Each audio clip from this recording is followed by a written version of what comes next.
नमस्ते मैडम जी। नमस्ते बच्चों। मैडम जी, आज आप हमें प्रेजेंटेशन तैयार करना सिखाएंगी ना? हाँ बच्चों, आज हम प्रेजेंटेशन तैयार करना सीखेंगे। लेकिन क्या तुम लोगों को पता है कि प्रेजेंटेशन क्या होता है? हाँ मैडम जी हम एक बार स्कूल से शहर के ऑडिटोरियम लेके गए थे। वहाँ पर कई लोगों ने ग्लोबल वार्मिंग के बारे में प्रेजेंटेशन दी थी और अपने विचार प्रस्तुत किए थे। हाँ मैडम जी, और हमारे स्कूल में भी एक बार एक गेस्ट आए थे, उन्होंने भी प्रेजेंटेशन दिया था। बड़ा ही अच्छा प्रस्तुतिकरण था वह, है ना चिंकी? हाँ पिंकी। बहुत अच्छी बात है बच्चों, बाजार में प्रेजेंटेशन बनाने के लिए कई एप्लीकेशन सॉफ्टवेयर उपलब्ध हैं। इन्हीं एप्लीकेशन सॉफ्टवेयर के द्वारा कंप्यूटर पर प्रस्तुतिकरण बनाया जाता है और प्रोजेक्टर के माध्यम से एक बड़ी दर्शक दीर्घा के सामने प्रस्तुत किया जा सकता है। इन एप्लीकेशन सॉफ्टवेयर के द्वारा हम रंगों, ध्वनि, एनिमेशन तथा त्रिआयामी आकृति का प्रयोग करके सजीव व आकर्षक प्रस्तुतिकरण अर्थात प्रेजेंटेशन तैयार कर सकते हैं। मैडम जी, प्रेजेंटेशन में हम क्या डाल सकते हैं? पिंकी, प्रेजेंटेशन तैयार करते वक्त जो भी टेक्स्ट आपको लिखना है वह आप लिखोगे। साथ ही साथ प्रेजेंटेशन में कोई पिक्चर, टेबल, चार्ट या कोई मूवी, साउंड, बुलेटेड लिस्ट, इसी तरह से कोई एनिमेटेड ऑब्जेक्ट भी प्रेजेंटेशन में डाला जा सकता है। प्रेजेंटेशन को कभी भी एडिट या मॉडिफाई किया जा सकता है। तुम अपने स्कूल के लिए कोई प्रेजेंटेशन या फिर पुस्तक के किसी पार्ट के लिए प्रेजेंटेशन तैयार करके देख सकते हो। चलो अब हम इस एप्लीकेशन सॉफ्टवेयर को खोलकर देखते हैं और प्रेजेंटेशन तैयार करना सीखते हैं। बच्चों, हमें ऑफिस पैकेज के अंदर ही यह विकल्प मिल जाएगा। देखो, स्टार्ट बटन पर क्लिक किया और यहाँ से हमने ऑल प्रोग्राम्स में से चुना ऑफिस पैकेज। अब यहाँ पर प्रेजेंटेशन तैयार करने के लिए जो एप्लीकेशन सॉफ्टवेयर है उसे चुनेंगे। इस विकल्प पर क्लिक करते ही देखो यह सॉफ्टवेयर लोड हो गया और यह विंडो प्रदर्शित हो गई जिसमें प्रेजेंटेशन तैयार किया जाता है। देखो, सबसे ऊपर यह टाइटल बार आ रही है जिसमें अभी प्रेजेंटेशन 1 लिखा हुआ आ रहा है। जब हम इस प्रेजेंटेशन को फाइल नेम देकर सेव कर देंगे तो यहाँ पर उस फाइल का नाम आ जाएगा। और मैडम जी, यह पहला पेज आ रहा है क्या? पिंकी, पेज नहीं, यह है स्लाइड। चलो इस पर क्लिक करके देखते हैं। मैडम जी, ये स्लाइड क्या होती है? चिंकी, जिस तरह वर्ड प्रोसेसर में एक डॉक्यूमेंट कई पेजेस से मिलकर बनता है, स्प्रेडशीट सॉफ्टवेयर में एक वर्कबुक कई वर्कशीट से मिलकर बनती है, उसी तरह presentation is a collection of multiple slides. अर्थात प्रेजेंटेशन में हम अपने डेटा को मल्टीपल स्लाइड्स में अरेंज करते हैं। हम भी यहाँ प्रेजेंटेशन तैयार करेंगे और इस पहली स्लाइड से शुरू करते हुए तरह तरह की स्लाइड्स इंसर्ट करके देखेंगे। मैडम जी, जब पहले कंप्यूटर का इस्तेमाल इतना नहीं होता था तो फाइलों में कागज लगा कर डॉक्यूमेंट हैंडल किया जाता था और बही खातों के लिए भी कागज ही आते थे। तो मैडम जी, तब प्रेजेंटेशन कैसे बनाया जाता होगा? बच्चों, पहले प्रेजेंटेशन को वाइट ट्रांसपेरेंट शीट्स पर तैयार किया जाता था। इन ट्रांसपेरेंसीज पर हाथ से टैग्स, टेबल, चार्ट इत्यादि बनाए जाते थे और फिर इन शीट्स की नंबरिंग करके इन्हें रखा जाता था और फिर प्रोजेक्टर पर खुद हाथ से रखकर हटाकर प्रेजेंटेशन दिया जाता था। लेकिन अब तो कंप्यूटर की मदद से आसानी से बन जाता होगा प्रेजेंटेशन, है ना मैडम जी? हाँ चिंकी, इस प्रेजेंटेशन सॉफ्टवेयर में हम आसानी से स्लाइड्स की नंबरिंग, ऑर्डरिंग, स्लाइड्स में movie, sound, animation, video clip यह सब जोड़ा जा सकता है और प्रेजेंटेशन देते वक्त ऑटोमेटिकली एक के बाद एक स्लाइड्स अपने आप आती जाती हैं। एक माउस क्लिक या एंटर कुंजी दबाकर हम किसी भी स्लाइड पर जा सकते हैं और बड़ी आसानी से प्रस्तुतिकरण दे सकते हैं। इसमें हैंड आउट, स्पीकर नोट्स भी तैयार कर सकते हैं हम। बहुत कुछ है इस सॉफ्टवेयर में, बहुत रोचक लगेगा तुम्हें यह सॉफ्टवेयर सीखना। चिंकी, अपन भी इसे सीखकर जो मैडम जी ने सिखाया है उस पर एक प्रेजेंटेशन बनाकर फिर मैडम जी को, अपने दोस्तों को और फिर स्कूल में भी दिखाएंगे। ठीक है ना चिंकी? हाँ पिंकी, ये तो बहुत अच्छा आइडिया है। हाँ बच्चों, इससे तुम्हारा बहुत अच्छे से अभ्यास हो जाएगा। बच्चों, स्कूल में, कॉलेज में या जॉब में या किसी अन्य काम में जब भी तुम्हें प्रेजेंटेशन बनाना होगा तब ये सॉफ्टवेयर तुम्हारे काम आएगा। तो अच्छे से सीखना इसे। हाँ मैडम जी। तो चलो हम अपने प्रेजेंटेशन की इस पहली स्लाइड में कुछ डेटा डालकर देखते हैं। देखो बच्चों, ये टेक्स्ट प्लेस होल्डर्स हैं। ये पहला वाला शीर्षक देने के लिए और ये नीचे वाला टेक्स्ट प्लेस होल्डर सबटाइटल या फिर प्रस्तुतकर्ता का नाम देने के लिए। इनमें हम कोई टेक्स्ट टाइप कर सकते हैं या फिर कोई अन्य ऑब्जेक्ट भी इंसर्ट करते हैं। चलो इस पहले टेक्स्ट प्लेस होल्डर में हम टेक्स्ट इंसर्ट करते हैं। हमने यहाँ पर दिया तुम्हारे स्कूल का नाम।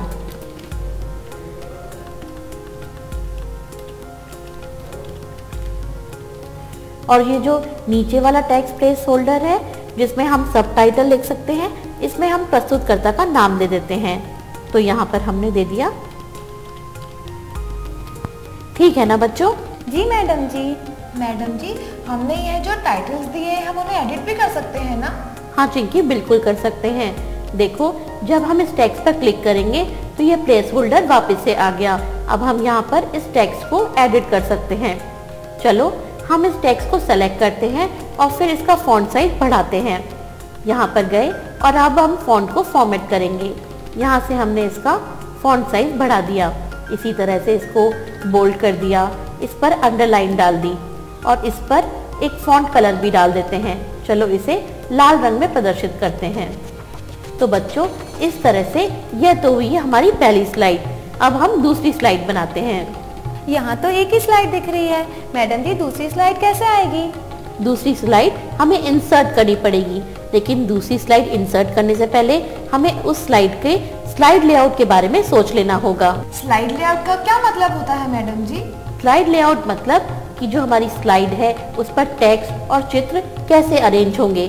स्लाइड लेआउट से हम विभिन्न ऑब्जेक्ट्स जैसे चार्ट या पिक्चर इस स्लाइड में जोड़ सकते हैं। ऑब्जेक्ट मतलब प्रेजेंटेशन की कोई टेबल, चार्ट, पिक्चर या फिर मैडम जी कुछ नॉन टेक्स्ट सूचना भी तो हो सकती है ना? हाँ पिंकी, जो टेक्स्ट या ऑब्जेक्ट हमें स्लाइड में डालने हैं वे प्लेस होल्डर्स में ही रखे जा सकते हैं। प्लेस होल्डर एक आयताकार बॉक्स होता है जिसमें टेक्स्ट, टेबल, चार्ट, पिक्चर इत्यादि डाले जाते हैं। टाइटल प्लेस होल्डर में टाइटल, टेक्स्ट प्लेस होल्डर में टेक्स्ट और इसी तरह से क्लिप आर्ट प्लेस होल्डर में कोई चित्र आदि डाले जा सकते हैं। इसी तरह से बच्चों अगर हमें यहाँ इस स्लाइड में ऊपर की तरफ कोई ऑब्जेक्ट डालना है तो पहले हमें यहाँ पर एक प्लेस होल्डर बनाना होगा और तभी हम उसमें कोई ऑब्जेक्ट डाल सकते हैं। देखो बच्चों, यहाँ पर जब हम न्यू स्लाइड का विकल्प चुनेंगे तो यहाँ पर विभिन्न लेआउट दिखेंगे हमें स्लाइड के, जिनमें से हम अपनी जरूरत के हिसाब से स्लाइड लेआउट चुन सकते हैं और फिर उसमें टेक्स्ट, टेबल, चार्ट जोड़ सकते हैं।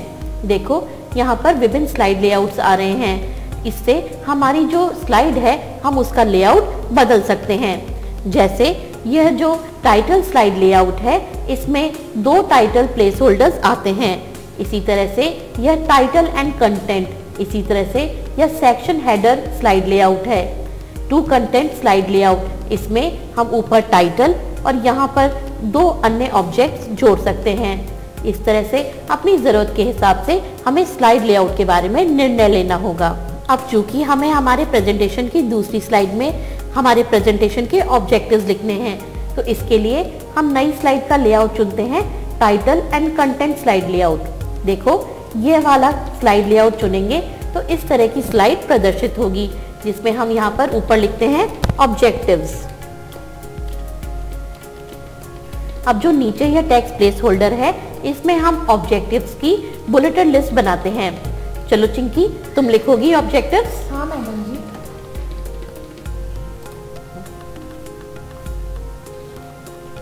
मैडम जी लिख दी मैंने ऑब्जेक्टिव्स। बहुत बढ़िया चिंकी। चलो अब हम अपने प्रेजेंटेशन को सेव कर देते हैं। इसके लिए हमने सेव बटन पर क्लिक किया तो देखो यह सेव एज डायलॉग बॉक्स खुल गया। यहाँ पर हम उस फोल्डर का नाम चुनेंगे जिसमें हम अपनी फाइल को सेव करना चाहते हैं। हमने सबसे पहले ड्राइव चुनी और यहाँ से फोल्डर चुना। अब यहाँ पर हम अपने प्रेजेंटेशन को एक नाम देंगे और सेव बटन पर क्लिक करेंगे तो देखो हमारा प्रेजेंटेशन सेव हो गया। मैडम जी, यह विंडोज के साइड में स्लाइड्स की नंबरिंग और छोटी छोटी स्लाइड जा रही है, यह क्या है? बच्चों, प्रेजेंटेशन तैयार करते वक्त हम अपनी स्लाइड्स को विभिन्न व्यूज में देख सकते हैं। अभी हम नॉर्मल व्यू में हैं। जब हम नॉर्मल व्यू में होते हैं तो विंडो के बाएं पैनल में यह स्लाइड्स और आउटलाइन के टैब आते हैं। स्लाइड टैब में जब हम क्लिक करेंगे तो हम अपनी स्लाइड्स को इस तरह से देख पाएंगे। यहाँ पर हमारी स्लाइड्स छोटे रूप में प्रदर्शित होंगी और यहाँ से हम आसानी से स्लाइड्स की ऑर्डरिंग चेंज कर सकते हैं। स्लाइड्स को ड्रैग करके उन्हें ऊपर या नीचे डाला जा सकता है। यहाँ से हम किसी भी स्लाइड पर क्लिक करके उस स्लाइड पर पहुँच सकते हैं और स्लाइड को एडिट कर सकते हैं। यहाँ से हम किसी भी स्लाइड पर क्लिक करके उस स्लाइड पर पहुँच सकते हैं। ऑब्जेक्टिव टैब पर क्लिक करेंगे तो यहाँ पर हमारी स्लाइड की इमेजेस की जगह स्लाइड्स का टेक्स्ट दिखाई देगा। आउटलाइन पूरे प्रेजेंटेशन का टेक्स्ट संस्करण है। यहाँ से शीर्षक, उपशीर्षक, चलित टेक्स्ट, इन सबको विभिन्न लेवल्स पर देखा जा सकता है और बड़ी आसानी से इंडेंट किया जा सकता है। यहाँ से हम अपने टेक्स्ट को एडिट या रीअरेंज कर सकते हैं। देखो, हम टेक्स्ट पर क्लिक करेंगे या फिर इसे चुन लेंगे तो फिर हम इसे इंडेंट कर सकते हैं। देखो, यहाँ पर अलाइनमेंट के बटन आ रहे हैं जिससे हम इस टेक्स्ट को लेफ्ट, सेंटर या राइट अलाइन कर सकते हैं। इसी तरह से हम टेक्स्ट का इंडेंटेशन कम या ज़्यादा कर सकते हैं। जब हम पैराग्राफ को फॉर्मेट करना चाहेंगे तो हम ये पैराग्राफ डायलॉग बॉक्स खोलेंगे। यहाँ से हम इंडेंटेशन बता सकते हैं, पैराग्राफ के बीच की स्पेसिंग, लाइन स्पेसिंग, यह सब भी डिफाइन कर सकते हैं। यहाँ से ओके बटन पर क्लिक करेंगे तो यह इंडेंटेशंस और अलाइनमेंट सेट हो जाएंगे। चिंकी, इस पैनल में से आसानी से किसी भी स्लाइड पर नेविगेट किया जा सकता है माउस क्लिक के द्वारा। हाँ पिंकी। हाँ बच्चों, देखो, माउस क्लिक करेंगे तो हम किसी भी स्लाइड पर जा सकते हैं उस स्लाइड पर क्लिक करके। लेकिन हम कीबोर्ड की कुंजियों के द्वारा भी स्लाइड को नेविगेट कर सकते हैं। जब हम पेज अप की कुंजी दबाएंगे तो हम प्रीवियस स्लाइड पर जा सकते हैं और पेज डाउन की कुंजी दबाकर हम नेक्स्ट स्लाइड पर जा सकते हैं। इसी तरह से होम कुंजी दबाने पर हम फर्स्ट स्लाइड पर पहुंच जाएंगे और एंड कुंजी दबाने से हम अपने प्रेजेंटेशन की आखिरी स्लाइड पर पहुंच जाएंगे। मैडम जी, अब एक स्लाइड पर टेबल डालकर देखें। ठीक है चिंकी, अब नई स्लाइड लेते हैं और उसमें हम टेबल बनाएंगे। देखो, इसके लिए हमने यह टाइटल एंड कंटेंट वाला स्लाइड लेआउट चुना। अब यहाँ पर हम देते हैं हेडिंग।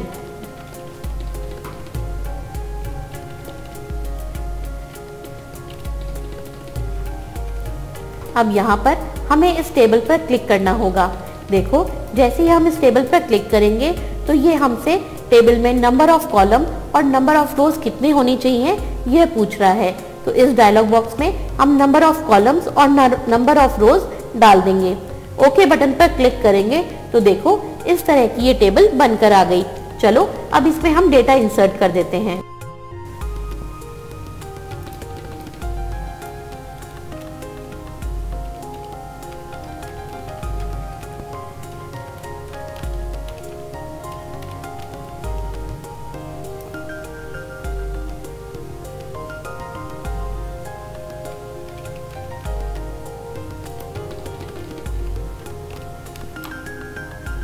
बच्चों, जैसा कि हम वर्ड प्रोसेसर में या स्प्रेडशीट की शीट में करते थे कि एक सेल से दूसरे सेल पर जाने के लिए हम एरो कीज का या माउस का इस्तेमाल कर सकते हैं।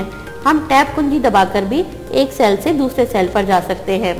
टेबल पर राइट क्लिक करके हम इसमें से रोज को इंसर्ट या डिलीट कर सकते हैं। इसी तरह से नए कॉलम इंसर्ट कर सकते हैं या फिर कॉलम्स को डिलीट कर सकते हैं। और यहाँ पर वर्ड प्रोसेसर की तरह ही हमारे पास स्प्लिट सेल्स और सेल्स को मर्ज करने की सुविधा उपलब्ध है।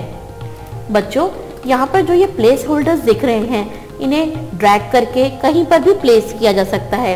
देखो, मैंने इसके ये कॉर्नर्स को पकड़कर इसे छोटा कर दिया। तो इस तरह से प्लेस होल्डर को रीसाइज भी किया जा सकता है और इसकी पोजीशन भी चेंज की जा सकती है। तो टेबल बनाना तो हमने सीख लिया। अब हम अपने प्रेजेंटेशन में एक चार्ट भी इंक्लूड करके देखते हैं। इसके लिए हमने एक नई स्लाइड डाली। अब यहाँ पर हम चार्ट के इस विकल्प पर क्लिक करते हैं तो देखो, यहाँ पर इंसर्ट चार्ट का डायलॉग बॉक्स खुल गया। अब हमें यहाँ से सेलेक्ट करना होगा कि हम किस तरह का चार्ट बनाना चाहते हैं। यह सेलेक्ट करने के बाद जब हम ओके बटन पर क्लिक करेंगे तो देखो, यहाँ पर एक स्प्रेडशीट सॉफ्टवेयर की एक वर्कशीट खुल गई। इस वर्कशीट में हमें चार्ट का जो डेटा है उसको डिफाइन करना होगा। उसी बेसिस पर यहाँ पर चार्ट बन जाएगा। मैडम जी, इंसर्ट में से पिक्चर, क्लिप आर्ट, शेप्स इत्यादि भी डाली जा सकती होगी ना? हाँ, बिल्कुल डाली जा सकती हैं। देखो, इंसर्ट में हमारे पास पिक्चर, क्लिप आर्ट, शेप्स, इन सब के विकल्प आ रहे हैं। पिक्चर पर हम क्लिक करेंगे तो फिर हम ब्राउज करके पिक्चर को चुन सकते हैं और इंसर्ट बटन पर क्लिक करके पिक्चर हमारे इस प्लेस होल्डर में आ जाएगी। इसी तरह से अगर हम क्लिप आर्ट का विकल्प चुनेंगे तो फिर हम हमारे कंप्यूटर में उपलब्ध पिक्चर्स को सेलेक्ट कर पाएंगे और यहाँ पर डाल सकते हैं। इसी तरह से शेप्स को चुनकर हम कोई फ्लो चार्ट या कोई अन्य डायग्राम बना सकते हैं। वर्ड प्रोसेसर की तरह क्या यहाँ भी वर्ड आर्ट है मैडम जी? हाँ बिल्कुल है। यहाँ इंसर्ट के तहत हमारे पास वर्ड आर्ट की फैसिलिटी है, जिससे हम अपने प्रेजेंटेशन में डेकोरेटिव टेक्स्ट डाल सकते हैं। लो चिंकी, तुम डालकर देखो। हाँ मैडम जी। देख पिंकी, इंसर्ट पे क्लिक करके हमने वर्ड आर्ट को चुना, फिर वर्ड आर्ट पे ये वाली स्टाइल चुनती हूँ, फिर यहाँ पर अपना टेक्स्ट लिखा,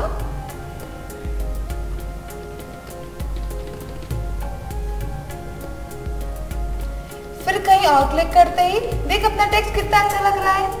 हो गया ना मैडम जी? देखिए। हाँ चिंकी, बहुत अच्छा, शाबाश। बच्चों, इस टेक्स्ट को चुनकर हम इसे रोटेट कर सकते हैं, या फिर जैसा कि हमने पहले भी किया था वर्ड प्रोसेसर में, इस पर राइट क्लिक करके हम इसे फॉर्मेट भी कर सकते हैं। हम इसका टेक्स्ट बदल सकते हैं या फिर इस टेक्स्ट का कलर, बैकग्राउंड, यह सब बदल सकते हैं। मैडम जी, हमें एनिमेशन, साउंड और वीडियो क्लिप को प्रेजेंटेशन में जोड़ना भी सिखाइए ना। हाँ पिंकी, थोड़ा सा रुको, फिर हम यह सब भी सीखेंगे। चलो बच्चों, अब हम इस स्लाइड में एक बैकग्राउंड कलर सेट करके देखते हैं। अच्छा, इस स्लाइड में बैकग्राउंड कलर भी सेट कर सकते हैं क्या? हाँ बिल्कुल कर सकते हैं। प्रेजेंटेशन आकर्षक दिखेगा तभी तो दर्शक इसमें रुचि लेंगे, है ना बच्चों? हाँ मैडम जी। तो चलो, सबसे पहले बैकग्राउंड फॉर्मेट करने के लिए हम उस स्लाइड का चुनाव करते हैं जिसका हमें बैकग्राउंड सेट करना है। अब यहाँ पर हमने फॉर्मेट बैकग्राउंड का विकल्प चुना। फॉर्मेट बैकग्राउंड विकल्प चुनते ही यह फॉर्मेट बैकग्राउंड का डायलॉग बॉक्स खुल गया। यहाँ पर हम कोई भी कलर चुनकर अपनी स्लाइड पर डाल सकते हैं। देखो, जैसे हमने यहाँ पर यह रंग चुना तो देखो यह स्लाइड पर दिख रहा है कि किस तरह से दिखेगी हमारी स्लाइड। अगर हम अपनी स्लाइड पर कोई फिल इफेक्ट डालना चाहते हैं तो वह भी डाले जा सकते हैं। यहाँ पर हम चुनेंगे ग्रेडियंट फिल। अब यहाँ पर जो कलर्स आ रहे हैं उनका चुनाव करना होगा। देखो कितने प्रीसेट कलर्स आ रहे हैं, जो तुम्हें पसंद हो वह चुन लो। उसके बाद यहाँ से हम ओके बटन पर क्लिक करेंगे तो देखो ये हमारी स्लाइड पर अप्लाई हो जाएगा। इसी तरह से बच्चों, हम अपनी स्लाइड पर बैकग्राउंड में कोई पिक्चर या कोई टेक्सचर भी भर सकते हैं। हमने यहाँ से चुना टेक्सचर वाला विकल्प। अब यहाँ पर विभिन्न टेक्सचर्स आ रहे हैं, तुम अपने पसंद का टेक्सचर इस स्लाइड पर डाल सकते हो। इसी तरह से अगर कोई पिक्चर डालनी हो तो पिक्चर का चुनाव करना होगा। देखो हमने यहाँ पे चुना पिक्चर। अब हमें उस पिक्चर की फाइल का चुनाव करना होगा। पिक्चर की फाइल का चुनाव करके इंसर्ट बटन पर क्लिक करेंगे तो स्लाइड के बैकग्राउंड में वह पिक्चर आ जाएगी।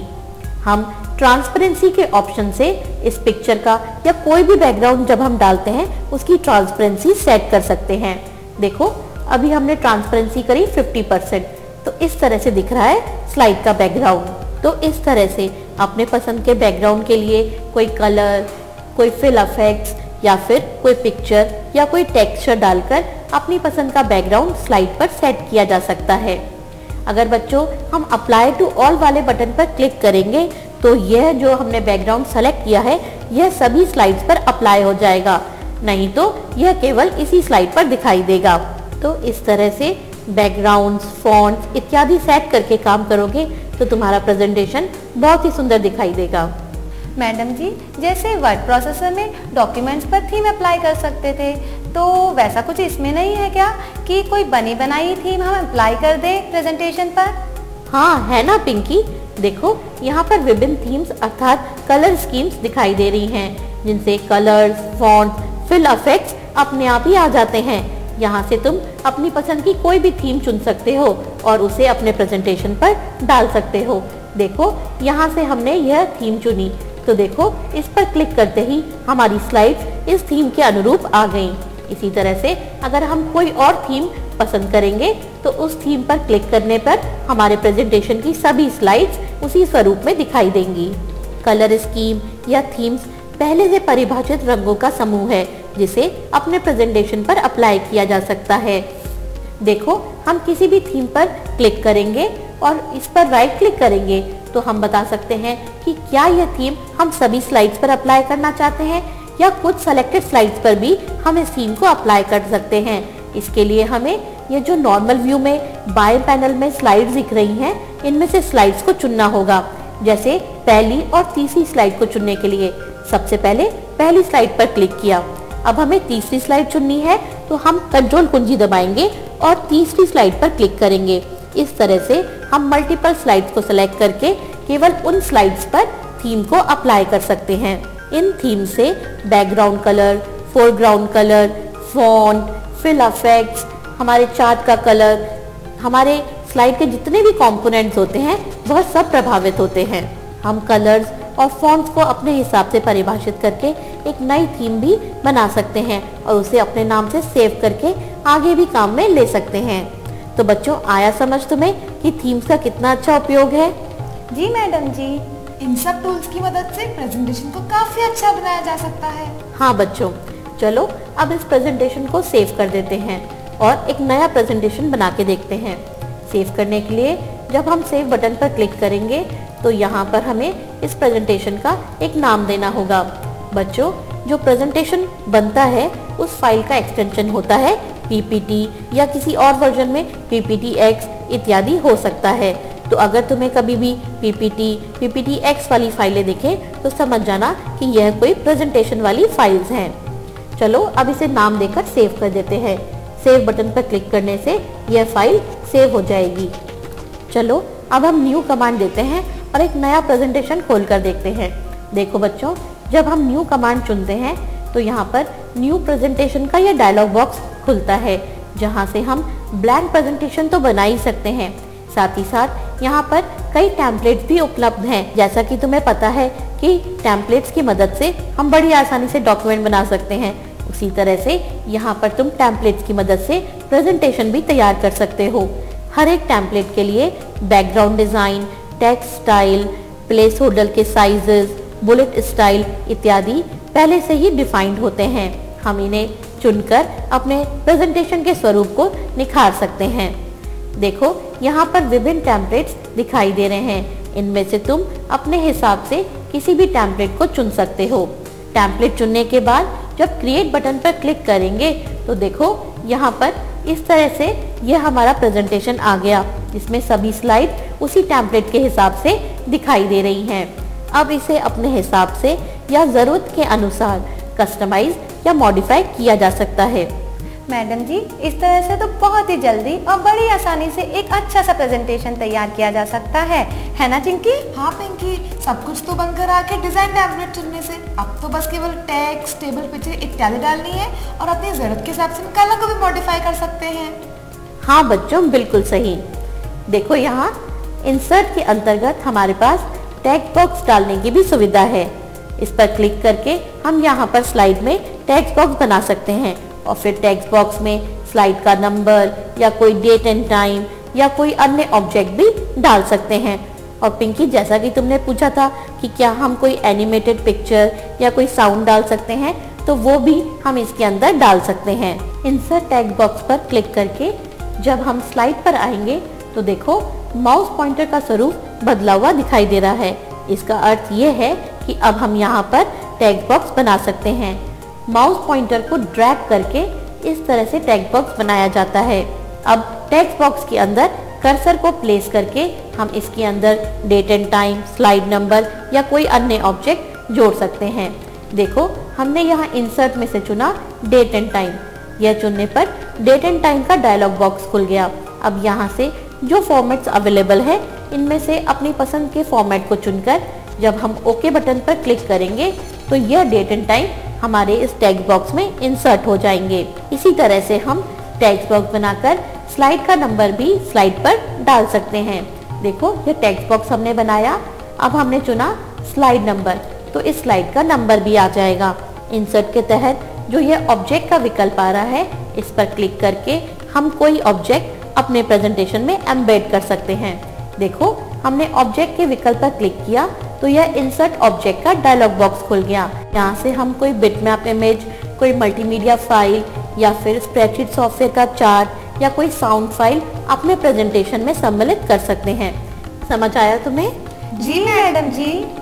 मैडम जी, यहाँ मूवी और साउंड के विकल्प भी है ना इंसर्ट में? हाँ बच्चों, है ना। देखो, यहाँ मूवी के इस विकल्प से तुम कोई मूवी या कोई एनिमेटेड क्लिप आर्ट अपने प्रेजेंटेशन में डाल सकते हो। चलो इसे करके देखते हैं। देखो यहाँ पर जो ये मूवी इंसर्ट करने का विकल्प आ रहा है, इसमें हम किसी फाइल को ब्राउज करके इंसर्ट कर सकते हैं या फिर क्लिप ऑर्गेनाइजर से हम कोई एनिमेटेड क्लिप आर्ट यहाँ पर डाल सकते हैं। देखो हमने चुना मूवी फ्रॉम क्लिप ऑर्गेनाइजर, तो यहाँ पर क्लिप ऑर्गेनाइजर से हम चुनते हैं कोई एनिमेटेड क्लिप आर्ट। किसी भी क्लिप आर्ट को चुनकर हम अपनी स्लाइड में डाल सकते हैं। देखो इस तरह से। इसी तरह से बच्चों हम कोई साउंड फाइल को चुनकर उसे भी अपने प्रेजेंटेशन में सम्मिलित कर सकते हैं या फिर हम क्लिप ऑर्गेनाइजर में से कोई साउंड फाइल चुन सकते हैं। जैसे अभी के लिए हमने इस वाले साउंड फाइल को चुना। देखो इसको चुनने पर एक डायलॉग बॉक्स आएगा जिसमें यह पूछेगा कि ये जो साउंड फाइल है ये ऑटोमेटिकली प्ले हो या फिर जब माउस के द्वारा क्लिक किया जाए तब यह प्ले हो। तो हमने यहाँ पर दिया ऑटोमेटिकली, यानी कि जैसे ही प्रेजेंटेशन में यह स्लाइड आए तो यह साउंड ऑटोमेटिकली प्ले हो जाए। हम यहाँ से दूसरे ऑप्शंस जैसे इस साउंड की वॉल्यूम क्या हो या फिर यहाँ पर जो यह पिक्चर दिखाई दे रही है यह कैसी हो, यह सब ऑप्शंस भी सेट कर सकते हैं। देखो यहाँ पर जो यह लूप अंटिल स्टॉप का चेक बॉक्स आ रहा है, इस चेक बॉक्स को चेक कर देने से जब ये साउंड प्ले होगी तो यह खत्म होने के बाद दोबारा से प्ले हो जाएगी और इस तरह से यह खत्म होने पर बार बार प्ले होती रहेगी। तो हम इस चेक बॉक्स को चेक कर सकते हैं इसके लिए। तो यह सब समझ आ रहा है ना बच्चों? हाँ मैडम जी। बच्चों हमने अपने प्रेजेंटेशन में विभिन्न तरह से डेटा को जोड़ना सीख लिया है। हमने text, table, chart, picture, clip art, word art इत्यादि डालना सीख लिया है। तो अब आगे का हम अगली कक्षा में पढ़ते हैं। ठीक है मैडम जी। अगली कक्षा में हम हमारे इसी प्रेजेंटेशन को ओपन करके इसे रन करके देखेंगे। ठीक है बच्चों? ठीक है मैडम जी। तो दोस्तों आ रहा है ना मजा प्रेजेंटेशन बनाने में? हमें तो बहुत मजा आ रहा है। हाँ पिंकी, चले हम जल्दी से, अपने को भी तो प्रेजेंटेशन बनाना है ना, तो आज शुरू कर देते हैं प्रेजेंटेशन बनाना। ठीक है चिंकी। तो दोस्तों अब चलते हैं हम। अब आपसे मिलेंगे अगली कंप्यूटर शाला में। तब तक के लिए नमस्कार।